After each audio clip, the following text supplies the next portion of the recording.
there's rock stars and there's rabbis, and it's like a novelty thing if you have a rock star rabbi, or priests or, But if you, again, kind of shift the lenses, I think they're just two different modalities often of engaging with energy and power and beauty beyond us, gathering people together and consciously creating and holding space, even though you're one small human, kind of enlarging yourself to hold space for many, many more people to kind of come into this opening and have an experience together and connect to you simultaneously.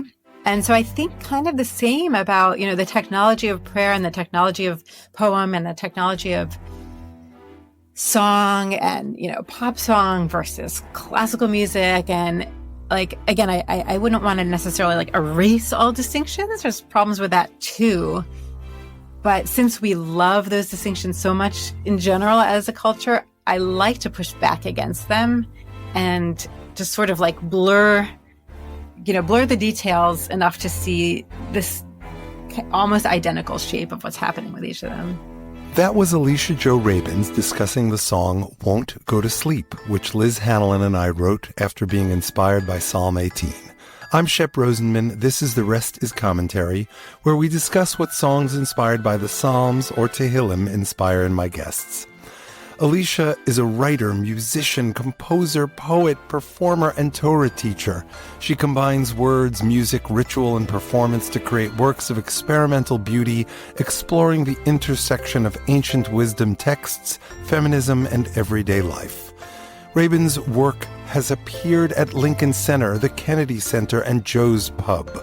Rabin's debut collection of poetry, Divinity School, won the APR Honickman First Book Prize. Her second poetry collection, Fruit Geode, was a finalist for the Jewish Book Award. She is the creator and performer of Girls in Trouble, an indie folk song cycle about the complicated lives of biblical women, and A Kaddish for Bernie Madoff, which began as a one-woman chamber rock opera and was adapted into an award-winning independent feature film. Check out her awesome new EP, Wild Nights, with Dow Strom. And be on the lookout for her new books, a children's picture book about Leonard Cohen's Hallelujah in September 2025 from Bierman House, and a spiritual memoir from Schocken Books called When We're Born, We Forget Everything, coming out in March 2026. Her home base is in Portland, Oregon, where she lives with her husband, 2 kids, and too many houseplants. You can find out more about Alicia on her website, www.aliciajo, that's J-O.com. Alicia and I will be talking about blending Jewish texts and music, holding different identities like being a klezmer punk musician while getting a doctoral thesis, how Girls in Trouble came about, finding individual meaning in Jewish practice, writing as a spiritual practice, songs as prayers and transformation, finding meaning and epic stories in everyday rituals, and so much more. Let's start off by listening to Won't Go to Sleep.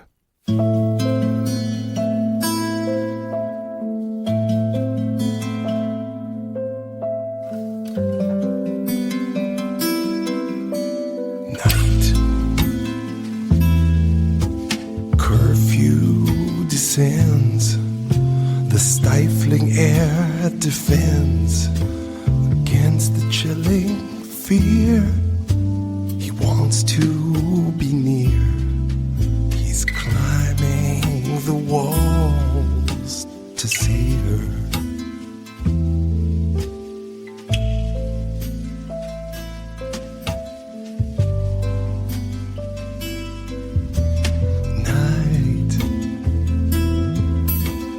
Footsteps approaching, the desert air encroaching on their tarpaulin tent. Unknown monsters, their lament.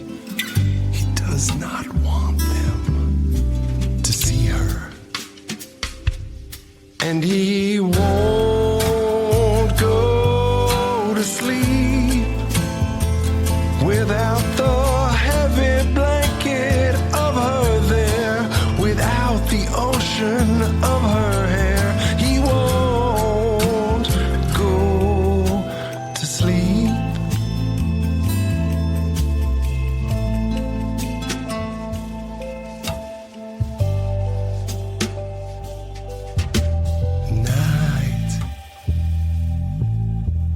Yellow leaves aglow, dance hall lights below.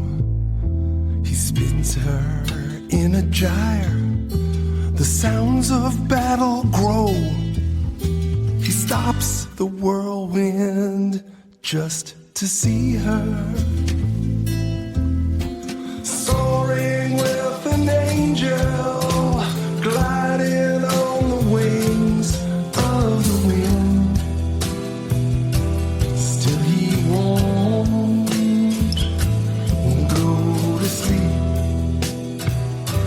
No, he won't go to sleep without the heavy blanket of her there, without the ocean of her hair. He won't go to sleep. No, he won't go to sleep without the heavy blanket of her there, without the ocean of her hair. He won't go to sleep. No, he won't go to sleep. No, he won't go to sleep.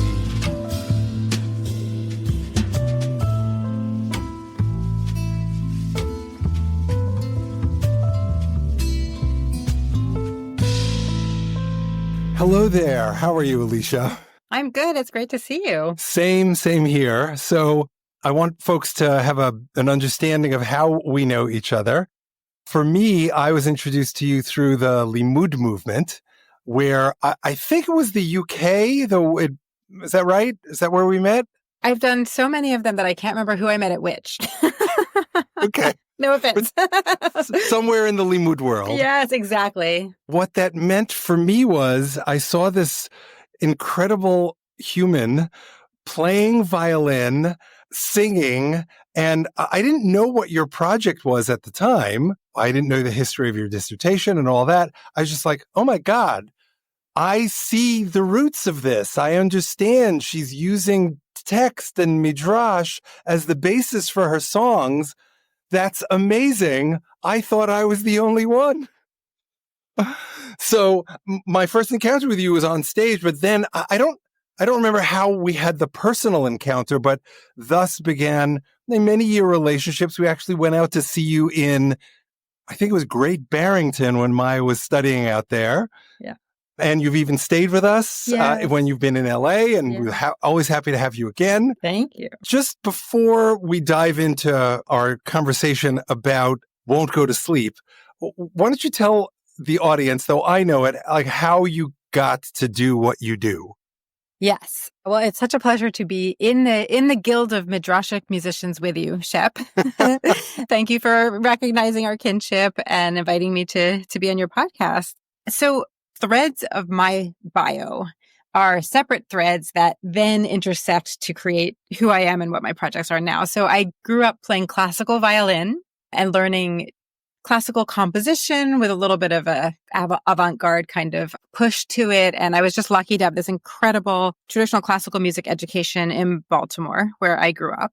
I also was raised Jewish and had a bat mitzvah, but we were not particularly practicing. And I grew up in a really non-Jewish area, so I did not know a lot of Jewish kids. It really wasn't part of my daily life. And as such, it was very mysterious to me.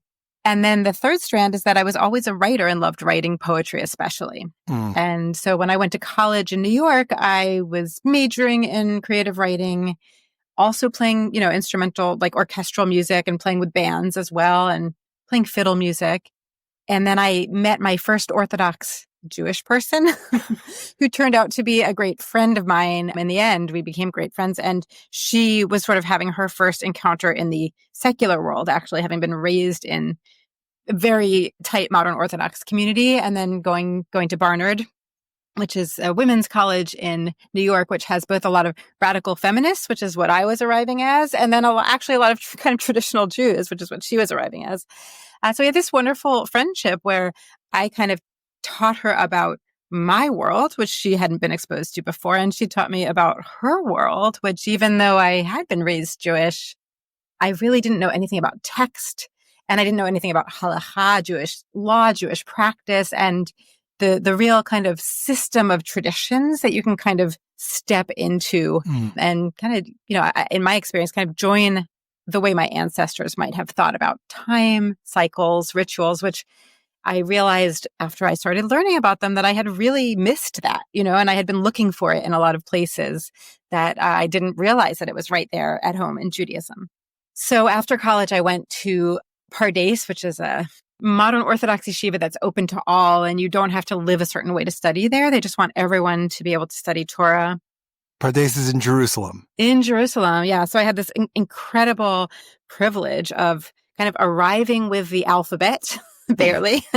And I thought I'd go for a bit, learn some stuff, and come back to my normal life. But instead, my path became that. And so I ended up staying for 2 full-time years of yeshiva study. Wow.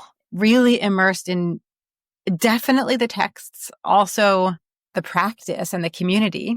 And also, I brought my fiddle and I would busk on Ben Yehuda Street and I would play at this club called Syndrome with this band Ein Safek, which was like a Moshav band, a sort of like hippie Carlbach rock band. And so on Tuesday nights, I would go play violin with them. And so I was slowly finding a way to integrate the parts of myself. And I'll just sort of fast forward through returning to the States, touring with the kind of bluegrass band, joining a klezmer punk band called Golem, where the threads really began to come together. I had no idea you were in Golem. Oh, for 8 years. Yeah, that was, yeah. They're still some of my very closest friends. And I'm not in the band because I ended up moving to the West Coast where I now live, but they're still going strong in New York.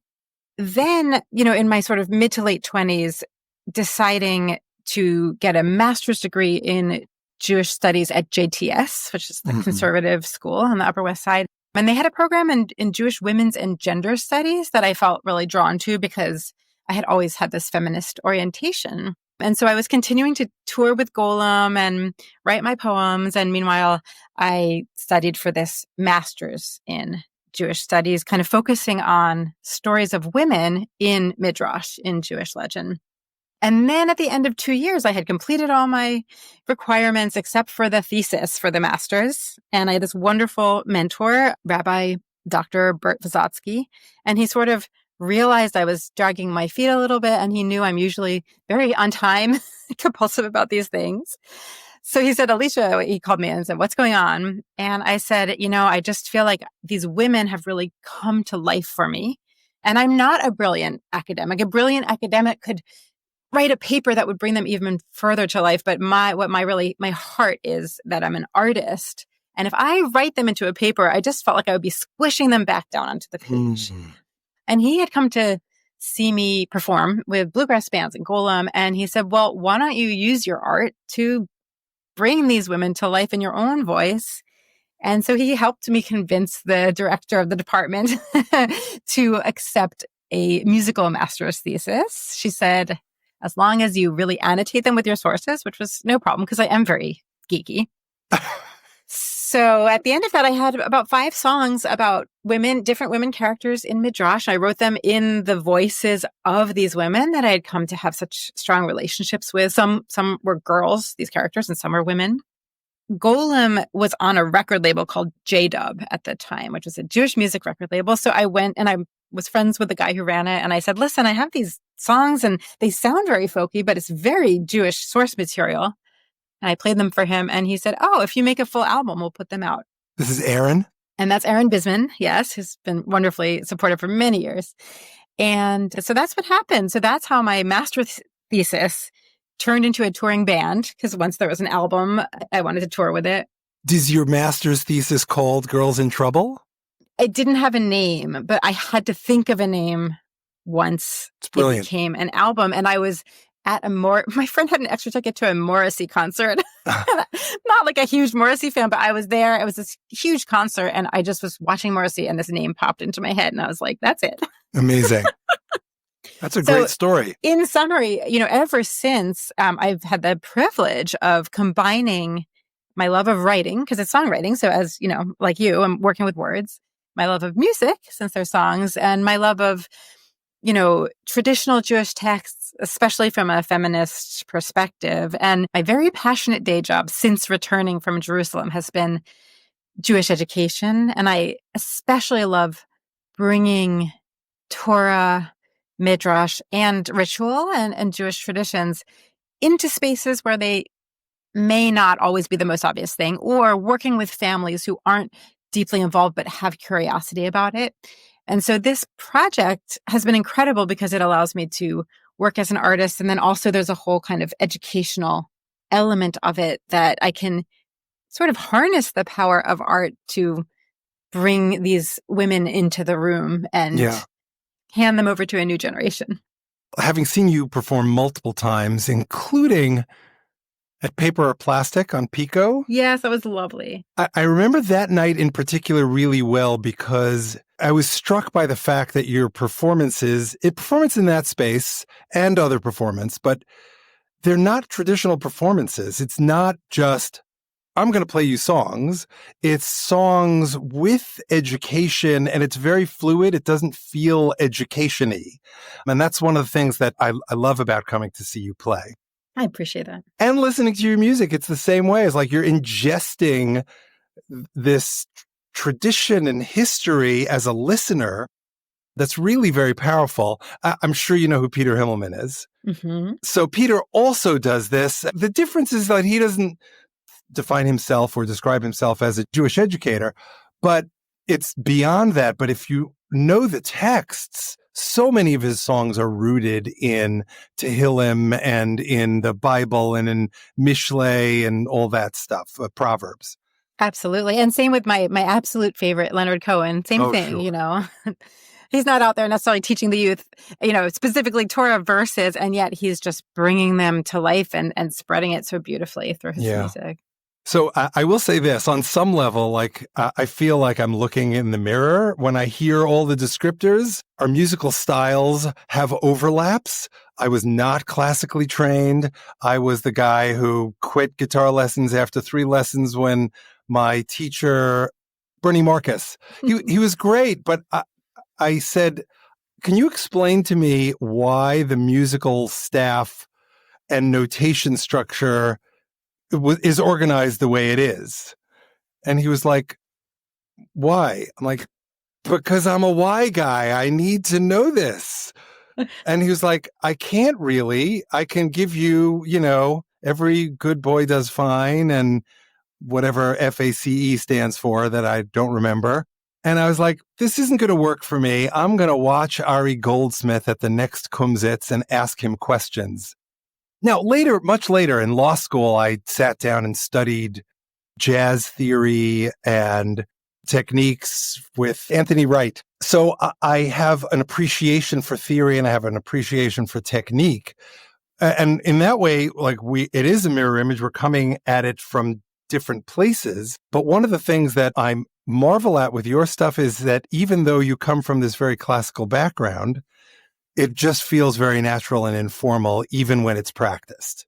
How did you achieve that? Because so many classical people who I know who are classically trained can only play what's in front of them, literally, with the sheet music.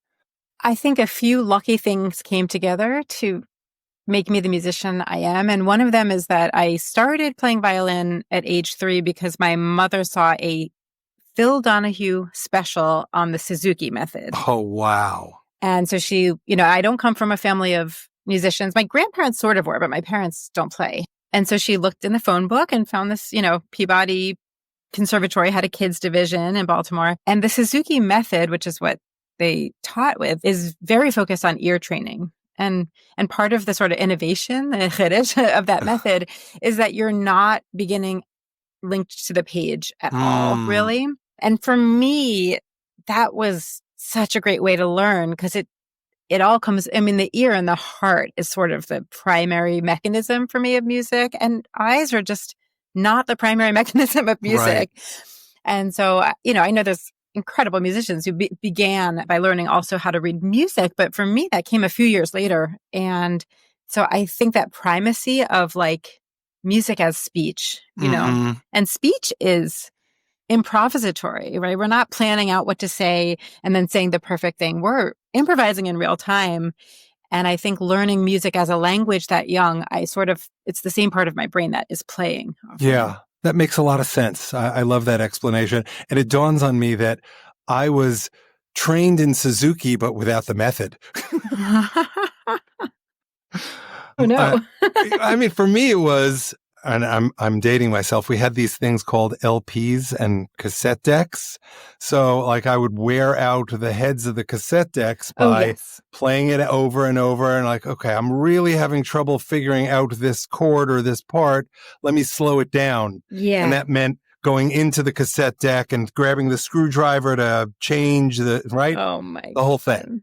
That's great. I thought you meant that your teacher said they were Suzuki, but they weren't using the method. That's why I said, oh no. But yeah, what you're describing is, I mean, I think that's the ancient way of learning, right? I mean, that's the ancient way of passing down information is either a person or, maybe a recording, but studying what someone else has done and learning to reproduce it. And then once that's all integrated, you make it your own, right? Right. Exactly. And I think a lot of people struggle with that step. How do you make it your own? And not everybody wants to. It's something that I've always felt very powerfully inclined to do. Like I started learning guitar at 15 and I'd written my first song 6 months later. I probably knew 6 chords, 8 chords. It was terrible. I don't even remember it, but I remember that it involved E and E suspended 4 because I knew how to do them. Whoa, fancy. There's already so much I want to talk to you about, but I want to kind of start with our tough kid to stay in the structure a little bit. In fact, I'm going to ask this to you as a 2-part question. I'm continuing to evolve in terms of my theories of creation and as a songwriter. I used to start with my brain or thought I started with my brain because I start a lot from lyrics. And, I have my iPhone always with me. And if an idea comes to me, whether it's words or a melody or a groove, a voice record goes on or I type it in or whatever. And I used to think that was still part of the brain process. But what I've come to believe is that, in fact, it's not my brain talking. My brain is editing. And if I can just switch off my brain for a minute and let the words come out, it may not always be brilliant, but it will be true. And I've come to view that thing as really as a gift to make it more accessible to everyone from that which is greater than ourselves. I think you and I call it God or something divine. The Greeks may have called it the muse. And so I receive each little voice recording or guitar groove or whatever I feel it's a gift. And, we have responsibilities with our gifts. We take as good care of them as we can. And, you're given the gift for me, not just for me. It's like the idea is bring it out into the world and share it, at least with your wife and kids and maybe with friends. And that's the genesis of this project.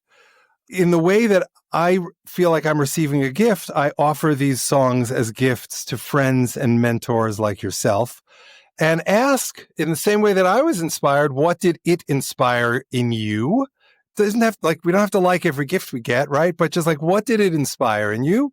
And the collateral question is, does your view of creation and creativity align with that? Does it differ from that? Do we dovetail there as well? So a 2-part question. Okay. So part 1, I was so intrigued and inspired by it's, sometimes it sounds really, sometimes the deepest ideas sound really simple. And I felt like there was just this deep idea of night in your song and of what it means to be awake, what it means to sleep, what it means to have a vision, right? Like angels, like what's reality? I think reality can be very differently perceived. Maybe it's a different reality during the day and at night. And of course, day and night are literally true, but also metaphorically, right? So it brings up so many illusions with an A of to night of the soul, day of the soul, refusing to sleep because you're watching over someone and keeping them safe,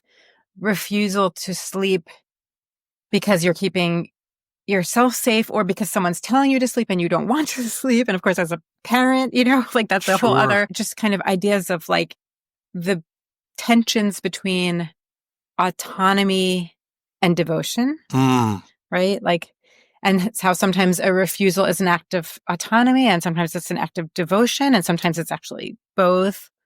And I'm also just endlessly fascinated with the places where the most mythic stories and concepts intersect with the most intimate quotidian details of our lives. And I really loved how I just felt that. I mean, there's like these profoundly prophetic moments that are just like cinematically huge that I'm feeling from your words. And then there's also this intimacy of just a voice and a self, a persona, Right. whether or not it's literally you or, an ancient prophet, whoever it is, or God, just saying like, this is me right now speaking. Right. Wow. That was awesome and reflects much more than I was expecting, which is awesome. So I want to give credit where credit is due. So I do this thing called fearless songwriting. It happens 6 times a year on Facebook. I don't participate every time because I'm just really busy, but I participate whenever I can. I participate both to continue honing the writing skills because I love this community that my friend Timmy Reardon out of Boston created. It's all on Facebook, but also because a few years ago I started writing songs with a college friend of mine who is also a wonderful poet. Her name is Liz Hanlon. And so fearless songwriting is always an opportunity to collaborate with her. And this is one of the early ones we did. We had reconnected and I had said to her, so are you writing poetry? And she said, no, I'm too busy. She's a lawyer as well. She said, I need a structure. So I was like, well, I have this fearless thing coming up. I'll write songs, you write poems, we'll share them with each other because she didn't want to get onto Facebook. And on the third day, she said, do you want to write one together? And since then, we've written like 90 songs. And so it's an amazing opportunity. And this is one of the ones, like sometimes I will start them, sometimes she will start them, sometimes we like bang it out together. And the theory is write a song a day for a week in 45 minutes or less, theoretically. This one started with her memories. I asked her about it recently. I'm going to quote what she wrote back. I said, what was the genesis of this? And she said, it's actually about my boyfriend when I was 19 in Israel. I'm skipping parts of it. He was a soldier. Verses 1 and 2 are things that happened. We added verse 3 because we needed a third verse. There was a curfew in my dorm room and he used to climb the walls to get in after curfew. And we spent a weekend, probably illegally, at his army base, and I heard a flag snapping against the flagpole, and it sounds like steps approaching. Scary, but I never told him. Liz came up with a first iteration of this that looks in many ways like what our final version was. Because I'm so Psalms-oriented, I heard echoes of Psalm 18 in it, and I was like, we can bring the two together on this. I think night comes up in it and the whole, screen of dark and dense clouds, and the angel comes up in Psalm 18. So some of my songs are deeply researched, usually not in Fearless Songwriting Week. And some of them are what I call a gossamer connection. And I think what you've picked up on is the story is the intimate story that Liz had as a teenager, but I related to it because it's an experience we all have. I remember when I was, I don't know, how old was I when I spent a year in Israel? I was 17. So when I was 17, we were doing shmirah, guarding our yeshiva. It's right in the middle of Jerusalem. So there wasn't a ton of guarding to do. It wasn't particularly unsavory area, but nonetheless, that's what you do when you're in yeshiva in Israel. And every branch that snaps, every cactus that is brushed by, every animal that skitters is something you're worried about. or at least you pay attention to. Some of my friends would go out there. In fact, I wrote another song where this made its way into the image. They would go out there, they would have a little burner that they would bring out, and they would have coffee all night long, and they'd have their guitar. Sure, the rifle was on the floor in front of them, but they had their guitar and they were playing. I was like, I wanted to play guitar, but I'm like, I'm just too nervous. I have to make believe I'm on Shmirah here. I love that you use the word quotidian, that the quotidian can also be cinematic is so powerful to me. Do you see that with your kids? I mean, that's my lens for like life in general. And it might just be the way I'm set up, but it's like I can switch between. I think that's one of the things I love about ritual. Like we're lighting Shabbat candles. My kids are like complaining because they're hungry.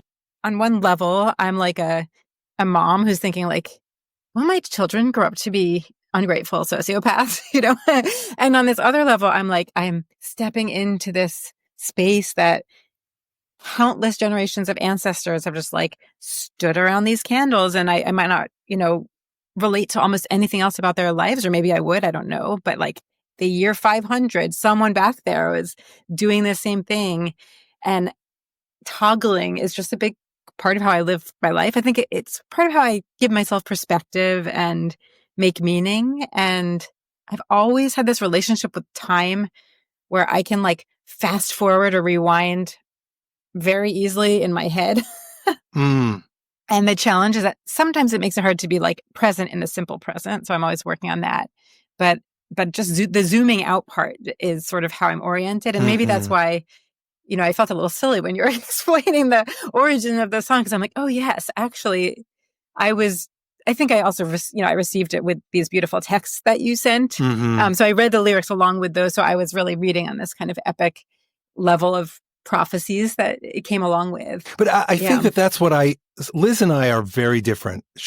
I think she's a brilliant poet, and I think co-writing with her has really helped my writing, but we're very different in how we approach writing and the language that we use. She's like really big concepts and in the details. Like a lot of my songs they could just be object writing exercises. At the same time, we're talking about toggling. I'm also so immersed in the texts that I will bring the angels into it even when they're not there. Or I'll bring the history, or like, oh, this is just like the story of Abraham. Do we want to grab something from that? And for me, I look back at my writing notes, and there was a question marks like, this reminds me of the story of Abraham at night. Or is it the story of Jacob at night? It's Jacob when he's scared across the river, right? So I want to take my question one step farther. You and I have both talked about toggling. Are you ever able to simultaneously be in the intimate and be in the cinematic, to use that dichotomy? Do you mean as an artist or as like a person experiencing life? Elu ve'elu divrei Elohim chayim. These and those are both the word of the living God. Well, I kind of want to invoke right now my favorite piece of literature, which is Ulysses by James Joyce, which is to me a huge influence on me. And I was lucky to take a course in college where we read it along with the sort of annotated version that said what he's actually referring to.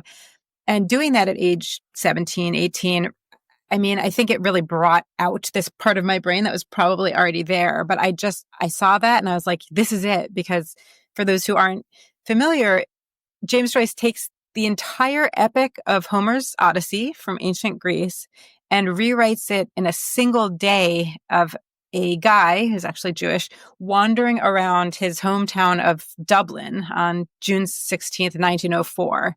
And so every chapter of this epic Odyssey that Odysseus took is rewritten as like Leopold Bloom's journey around Dublin. And he's having like marital problems and he has to go pick up meat from the butcher, and each one is grafted onto like the Cyclops episode or the sirens when they get, he has to get tied to the mast of the boat so he won't, get sucked into the siren song. And I think that sense that something can be operating and maybe always is operating on both mythic and diurnal or quotidian time, I really believe that. And I really do experience life that way. I think as a human being in the limitations of my mind and body, I am not 100% sure that it's like that question of like, can you truly multitask? Like maybe I'm just going back and forth really quick between thinking in mythic time and being present where I am, or trying to kind of contextualize what's happening around me. But I do in general, I mean, I think that is my relationship to myth, is that it's almost a projection backwards, upwards, outwards, forwards of what it means to be human and the sort of experiences that we have as humans. And so it is simultaneous, the way that a projector has this one little image and then on the screen it's really large, but it's actually the same thing. Yeah. Yeah. Oh, that's beautiful. I love that. I already have so much to add there. One, I want to give a shout out to one of my clients, Matt Fraction, who wrote a comic book called Odyssey, ODY-C. So it's like, I don't know, 5-8 years old, and it's just a brilliant and beautiful book. You're the only other person I've ever spoken to who has read Ulysses. Now, Well, thank goodness for my college professor who held our hands through it. Now, I don't remember any of the specifics. I remember the name of the character, the lead character. I remember the overarching story. I remember being so taken with the text because I too had a fabulous professor. I took her, I don't know, 4 or 5 times in Queens College. Susan Fox. I've tried to find her, but I've not been able to. She was a big, big influence on my life. She was the first person who ever described language as luscious. And I was like, wow. And that, of course, inspired me to take some poetry writing workshops and took me down the path that I think I'm on. I had the opportunity to study that with her. And I was so taken with both Joyce and Milton that Queens College had an honors program. And in order to participate in, you had to meet certain requirements. And one of them was that you would take a seminar. You only got to take one. If you took one, you couldn't take it again. And all the people participating voted. So I joined this program as a sophomore, and I went diligently every semester, and I voted for the same thing, the epic poem from Homer to Joyce. And in my last semester, it wasn't chosen again. So I got to take literature of crime and detection, which is a fancy way of saying detective novels and spy novels. And now it's a genre that I love. By the way, I think that those genres have within them this same idea of mythic and quotidian time, because we see ourselves in these characters that are much bigger than ourselves. And like, especially in my thesis, the paper that I had to write for this, I wrote on the history of the spy novel in the 20th century with its roots back in Virgil and Homer. And the characters that I wrote about, I was particularly fascinated with the spies of the 60s, where we saw this very quotidian, we're going to keep using that word because it's such a good word. Of the day. Life. You saw them in their kitchens. You saw them shopping. The argument that I made was that essentially the overarching argument of the paper was that our heroes and anti-heroes in spy novels are a function of what's going on politically at the time. And in the 60s, we were very concerned about sleeper cells and Russia. So they were our local American people or our local German people, and we saw their local lives. Do you ever feel that in the writing process or performing that you are able to multitask and hold both the small, what's the word? God is immanent and transcendent, or cinematic and diurnal, those things. Does that ever come up for you? Definitely. I think that's part of the craft for me, and not everything has to, it's one element that, if we choose to use it, not that it has to be used all the time. I think an incredible thing about language is that it can contain both at once. I'm even just thinking about something as simple as the Shema, right? And like this ancient Jewish prayer that says, "Hear, people of Israel, Adonai is our God, Adonai is one. Does that mean monotheism? Like there's one God and stop worshiping all these other gods? Or does that mean there's a connected reality beneath all the separation that we see? God is oneness. Yeah. And that maybe God is actually, this sort of pulsing energy throughout everything that starts to kind of get into like physics, Right. energy itself. One of the beautiful things about the Jewish tradition of exegesis and midrash specifically is that you can kind of double click on a word or a verse or a story and open that file folder and inside are like 20 different directions you can go with it, and not one of them necessarily gets to win or be the definitive one. Right. They all kind of coexist. So yeah, I think that like as a, my question earlier was like, I'm not sure if as a person I can literally be in both times at once, but I do think that art allows us to actually. Yeah, for sure. Can I take you one step farther in the God conversation? Please. Okay, so are you comfortable sharing like what is God? What is God to you? And how does all of that fit in with practice? Because I want to give a little bit of context, because you talked about when you're lighting the candles, you're seeing, you're connecting to a forebear or a tradition of someone who's distantly genetically related or not at all, but they were doing the same thing. You're connecting to history and tradition in that moment. For some people, that's enough. God does not enter the equation, but we're both using God language. So like, I'm curious, what is this God thing? Well, I definitely don't have a pat answer. I think the first thing to say is that I approach that question with like such radical humility, like I can't imagine feeling that I was confident about how to answer that question, and certainly not feeling that I was confident in an answer that might apply to anyone else except myself. I mean, I think it's a little bit like, what is love, right? So like, but for me, I relate to the God of Torah and tradition as a kind of literary character that I think is mythically extremely powerful and can be a helpful metaphor for thinking about elements of the divine. But that's really pretty distinct from me in how I relate to or experience.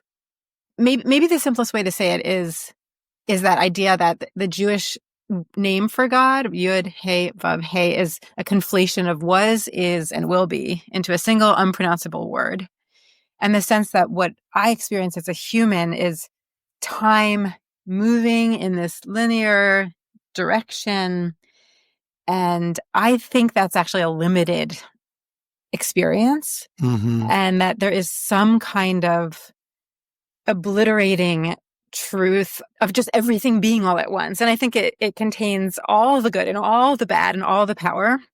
It's beyond what I could possibly imagine. And it is probably everything that is and ever was and will be out to the edges of the universe, And then at the same time, I also believe in the sort of like magical possibilities of transformation, quasi-magical, but the possibility of transformation and of prayer in the sense of just that we are, in another sense, moving through time, and everything is somewhat malleable, even though we're absolutely not in control, but we can in other ways alter the world around us and our lives. And that's like a radical capacity and power.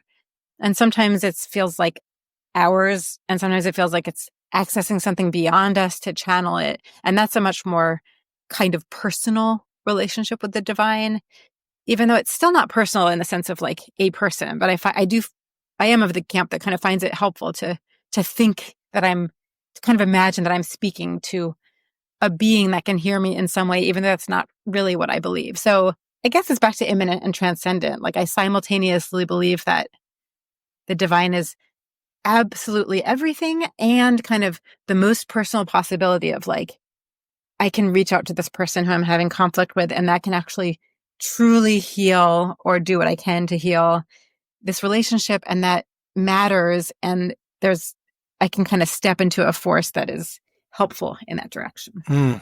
Wow. So much beauty packed into like 3 or 4 minutes of off the cuff. Very off the cuff. Well, so I love how you started with this idea of radical humility. There's only one context in Jewish where we talk about knowledge of God, right? That's V'erastichli la'olam, v'erastichli b'tzedek u'v'mishpat u'v'chesed u'v'rachamim, v'erastichli be'emunah v'yadat et Adonai, right? This is what we say when we put on tefillin. I bind you to me. Oh, and now I have to do the whole thing again. It's a whole thing. I bind you in a variety of values, including compassion. And the second to last one is faith. And through that process of doing and being with emunah, that results in knowledge of God, right? But our tradition does not say this is what God is. It says this is what you shall believe. And that didn't come until the 12th century with Maimonides, where he articulated his 13 principles.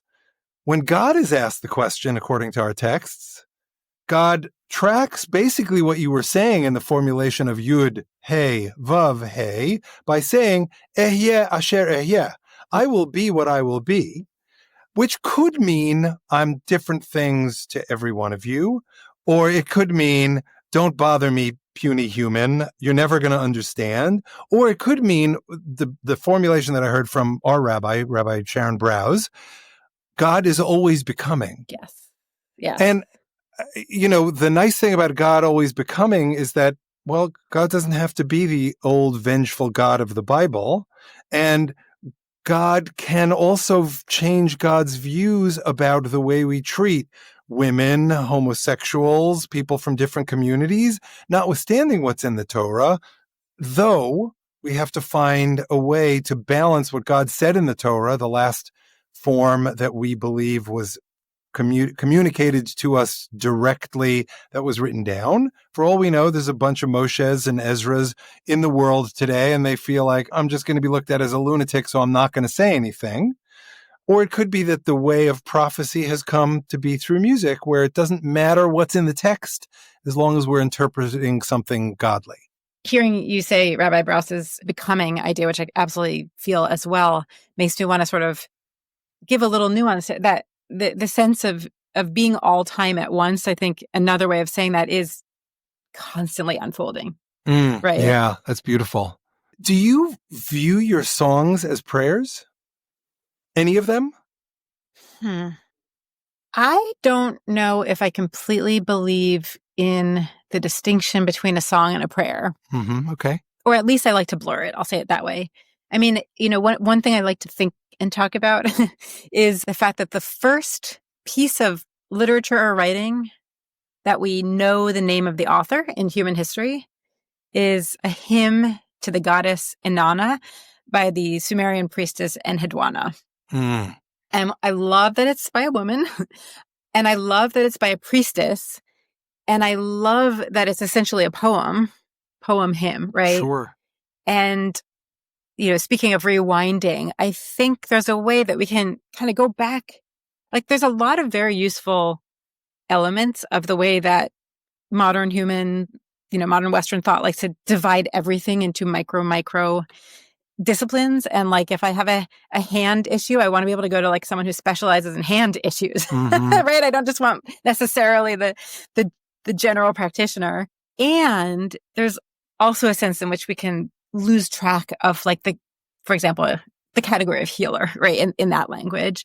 And I think that we think of what an artist does and what a spiritual leader does often as two separate jobs, right? There's rock stars and there's rabbis, and it's like a novelty thing if you have a rock star rabbi, or priests or, but if you, again, kind of shift the lenses, I think they're just two different modalities often of engaging with energy and power and beauty beyond us, gathering people together and consciously creating and holding space, even though you're one small human, kind of enlarging yourself to hold space for many, many more people to kind of come into this opening, have an experience together and connect to you simultaneously. And so I think kind of the same about, the technology of prayer and the technology of poem and the technology of song and, pop song versus classical music. And like, again, I wouldn't want to necessarily like erase all distinctions. There's problems with that too. But since we love those distinctions so much in general as a culture, I like to push back against them and just sort of like blur the details enough to see this almost identical shape of what's happening with each of them. Yeah, I see that. I mean, I think having asked the question, I think for me, it doesn't matter what I write a song as. It could be a prayer for somebody else. It could be a prayer for me that someone else reads as history, which maintains the blurred distinction construct and allows for whatever possibilities. And it could be that two of us will have the similar or same reaction to a given song. And I love this idea of rewinding. I just spent 2 weeks doing a Taylor Swift songwriting challenge. I was not a Swiftie before, but having studied her songwriting, like just amazing. Wow. Each day there was a different prompt. I mean, we had a few rest days, but each day there was a different prompt. And the woman who facilitated it, Shanna in a Dress, I don't know if you know her music. She's great. I know that name. Yeah. She would pull out elements of songs and say, okay, now do this, use 2 notes in your chorus with, 6 words and, they're broken up, or take a character from a TV series and write in their voice. That's brilliant. I love the idea of that class. That's so cool. It was great. If you want, I'll let you know the next time it happens. Yeah. She's really, you two will hit it off like a house on fire. I would love that. She's a great person, great educator, and just so much fun. We were talking about rewinding. So my family and I are in a deep moment of grief. One of our closest friends died in May. It's now September, and we are still very much in that space. So day one, in response to the Taylor Swift prompt, I wrote a song about being with, our friend's family. I mean, they're friends too. Day two, I wrote one. This was the one where the prompt was write a song in the voice of someone who's not your age and is a different gender than you. So I was like, okay, I'm not writing about my mother-in-law. I'd like to hear that song though. Someday. And I picked, the eldest of these 3 kids because we had just been at a wedding together, and I wrote a song about that. So that's 2 grief songs. Then I wrote a love song that was rooted in grief. It was about our dog who died a couple of years ago. And then when the 4th day came around, I forget what the prompt was, but I was like, I need to do a psalm song to like cleanse my palate and get out of grief. And then I was like, wait a second, it's going to take me right back to grief. So I was like, I know what to do. Let's make believe I'm William S. Burroughs. So there's the rewind moment, because I just love his writing. And not only do I love his writing, but I love his spoken word stuff. Did you ever listen to Spare Ass Annie and other stories? No. Oh my God. You have to look up the disposable heroes of hypocrisy who did backing tracks to William S. Burroughs. All right. It's outrageous. That sounds amazing, and I will. I basically turned Psalm 68 with a little bit of help from ChatGPT about the kind of language that Burroughs would use into a Burroughs-esque psalm. It too had its root in grief. But it's that rewind moment of being able to say, how can I say this? You can make grief fun, but I can experience it in another way, tap into it with a lightheartedness by rewinding to something I love, by rewinding to Tehillim, which I also love, and still find a way to hold what's in my heart and what's in Leah's heart and all that. And in that way, bring it full circle, it's a prayer. Yeah. I mean, speaking of like our Tehillim prayers or poems, they're really both, right? Yeah. And I feel so, I just want to name this gratitude I feel as a human being, having both the beauty of being able to have these spiritual texts, which are both poems and prayers, and also the practice of creating our own poems and prayers. Yeah. It's like, what would life be without that? Yeah, for sure. I'm wired in a way where I don't understand why everyone isn't doing this. 5 minutes a day, just write your own poem, write your own prayers, sketch your own art. But I also recognize that people, including my wife, are not oriented that way. Yes.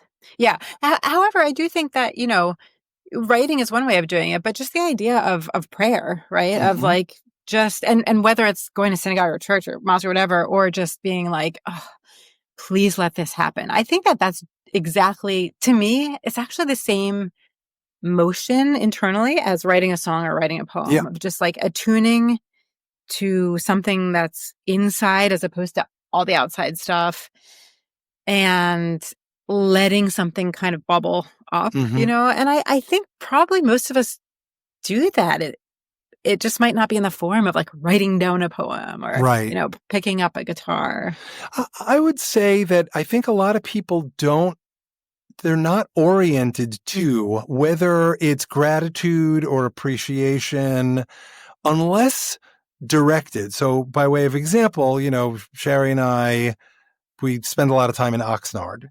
And when we're there, we do something called yoga by the sea. And that was the first time I encountered at the end of a yoga practice, or more accurately, the first time I noticed that at the end of yoga practice, get on your side so that you're in your fetal position. So if you're just beginning anew and you're open to the world, and find 3 things for which you're grateful for and ask for 3 blessings. Oh, that's beautiful. And like for me, I'm like, oh, this is really easy. This, modim is gratitude, and we're doing it to God, but we do it in all the brachot in the morning, the blessings in the morning. And we're asking God for 3 things during the Amidah, the silent prayer. So like, these are natural things for me, but like, it's now natural for Sherry. But the first time Sherry encountered it, she was like, what the F?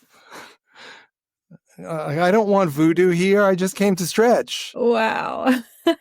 But she's now like a serious meditator and yogi. Wow. Interesting. Yes. And I don't want to like project my own way of processing the world onto anyone else. Like, I'm grateful for these things. And maybe for other people, it's gardening, which I also love, or, there's whatever it is that sort of like grounds us, lets us get to that kind of fetal position, restart over and over, I think sometimes I appreciate the ability to take a moment and just be grateful for the practice itself. Because again, it's not necessarily something we're encouraged to spend time honoring in the world of productivity, but it's kind of what keeps it all livable. I love that. And I will, with that, express my gratitude for you spending an hour with me sharing really the most intimate and cinematic things. Yes. Yeah. So thank you. Thanks for this project. Thanks for adding your voice to the canon and inviting me into the conversation. Thanks so much for listening. Special thanks to Alicia for joining me, to Liz Hanlon for co-writing Won't Go to Sleep, to Devin Schwartz and E. Rose for their help in producing this episode, and to Jessica Chana Sweedler for her help on social media.